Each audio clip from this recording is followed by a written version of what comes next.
सांगतो भावकादेवीच्या साक्षीने की मला माझ्यावर एक रंगदेवतेचा आशीर्वाद म्हणा तुम्ही की ना मला वेगवेगळ्या दिग्दर्शकांकडे काम करायला मिळाली. म्हणजे देवेंद्र पेम सरांकडे तर मी केलं, राजेश देशपांडे सरांकडे केलं, संतोष पवारांकडे केलं, त्यानंतर सई परांजपे ज्या एनएसडीच्या गुरु आहेत त्यांच्याकडे मला म्हणजे नाना पाटेकर, नसरुद्दीन शाह यांना ट्रेन केलेल्या ज्या सई परांजपे आहेत त्यांच्याकडे मला काम करायला मिळालं.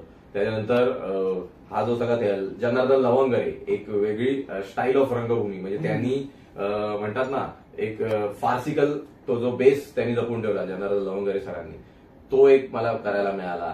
त्याच्यानंतर मी एक म्हणतात आपण एक बालरंग भूमीवर चांगलं एक काम करणारा रमेश वालांग नावाचा एक दिग्दर्शक होता निर्माण, त्याच्याकडेही काम केलं.